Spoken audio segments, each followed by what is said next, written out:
Hello everyone! Welcome back to my channel. Andito pa rin ako ngayon sa aking higaan. Today is Saturday, guys. Ako lang po mag-isa dito sa bahay. Umalis si amo kong lalaki, dala yung aking alaga. Tapos si amo kong babae ay may pasok. So nag-iisa tayo dito sa bahay. Wala na tayong magagawa kasi hapon na, mag-aalas 4 na. So nagsimula ako sa pagtatrabaho mula 6:30 hanggang alas 3. So, nung umalis sila, ako ay nagpapahinga rin. Hanggang gabi na yan dahil sila ay magpunta sa China. Doon sila maghahapunan at ako lang maiwan dito. So, siguro guys, no, merong mga gusto talagang mag-a-abroad na hindi alam kung paano sila mag-apply, lalo na dito sa Hong Kong. So ako guys, magbibigay lang ako ng idea or guide kung paano at based lang din sa aking experience. Ako po ay nandito sa Hong Kong, 6 years na po ako dito, pero noon ay doon ako sa Middle East. So may mga kababayan po tayo na nagsasabi na gusto nilang mag-apply pero wala daw silang pera. Gusto nilang magpunta sa Hong Kong pero wala daw silang pera dahil ang kanilang alam, ang pagkakaalam nila ay pag usapang Hong Kong malaki yung gastos. So totoo yan guys, malaki talaga yung gastos compared to other country pagdating sa pagiging katulong. Malaki ang gastos dito sa Hong Kong. Pero guys, hindi katulad doon sa Singapore, sa pagkakaalam ko lang, doon daw sa Singapore, 6 months daw na hindi ka makakakuha ng sahod dahil yung 6 months na yun ay kukunin ng agency yung sahod mo. Pero dito sa Hong Kong, walang pakialam yung agency sa sahod mo. Basta ikaw na ang gumasto sa mga processing papers. So dito sa Hong Kong guys, marami talaga ang gustong magpunta dito, pero ang masasabi ko lang, depende na yan sa iyong pagsisikap.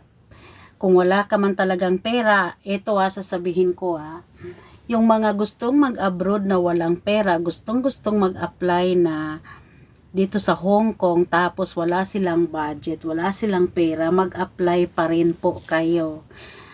Dahil ang pag-a-apply dito guys, parang hindi ko masyadong maaninag yung mukha ko. Matanda na talaga ako. Ang pag-a-apply guys ay walang bayad. Basta ang importante meron kang passport. Yun lang po. Magdala ka ng passport sa agency. ID 1x1 or 2x2, yung hindi, mas maganda yung white background guys, yung dalhin nyo. Kasi hindi natin alam no kung ano talaga ang hahanapin ng agency, anong klaseng ID. Basta yung sa akin, nakalimutan ko na, nagdadala lang ako ng ID picture na white background, yun lang. At saka pagpunta natin sa agency guys, ang dalhin natin passport, ID, at saka ballpen. Yun lang, wag kang magdala ng maraming pera dahil pag-usaping Hong Kong, gagastos ka pero hindi ura mismo. Mag-a-apply ka pa lang, so ibig sabihin wala kang babayaran. At saka may nagtatanong guys kung magkano yung placement fee dito sa Hong Kong.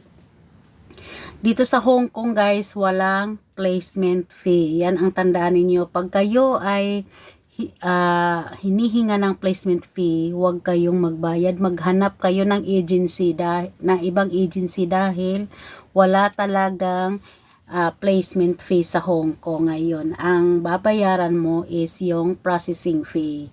So ano ba ang dapat mong bayaran? So pag nag-a-apply ka guys, punta ka lang sa agency, dalhin mo yung mga sinasabi ko at saka kukunin nila yung mga dala mong ID, passport. Yun lang muna ang kukunin nila. Tapos,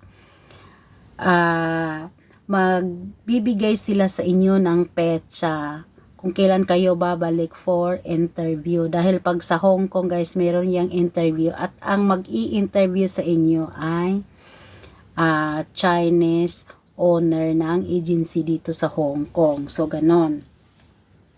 Hindi ibig sabihin na may interview kayo, may hindi papasa, hindi kayo makapasa or ano paman. Hindi ibig sabihin nun, yung interview na yun ay gusto lang malaman ng may-ari ng agency kung ano talaga ang hilig mo sa loob ng bahay. Maglilinis ba, magluluto, mag-aalaga ng bata, mag-aalaga ng matanda, or mag-aalaga ng hayop. Ganon.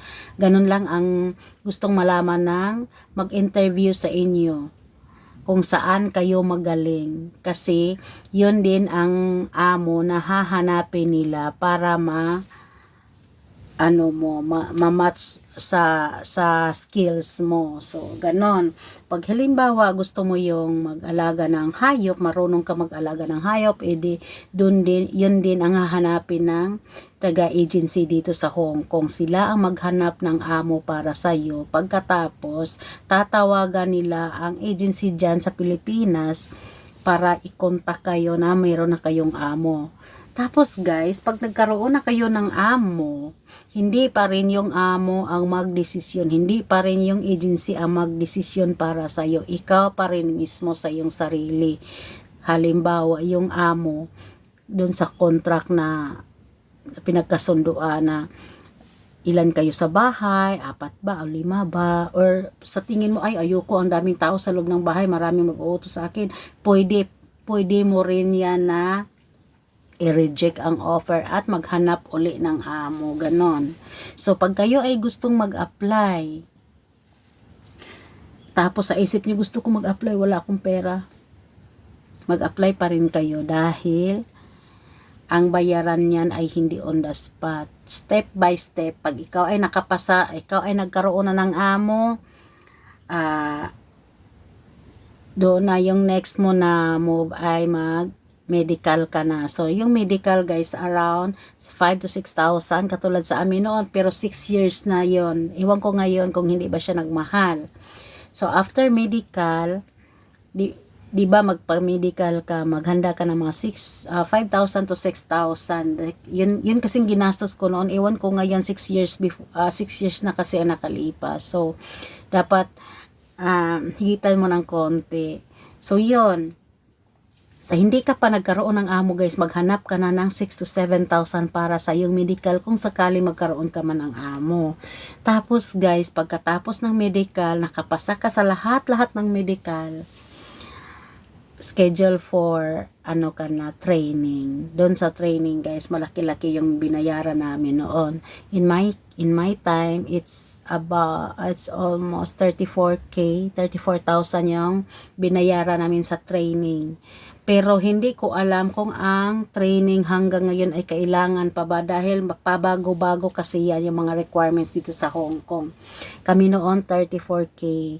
Tapos hindi naman ibig sabihin wala kang 34K, hindi ka makapag-training ka pa rin, pero mag-down ka lang ng konti, ng maliit na halaga. Kung magkano lang yung kaya mo, tapos yung buo, yung kulang mo ay babayaran mo bago ka makalipad.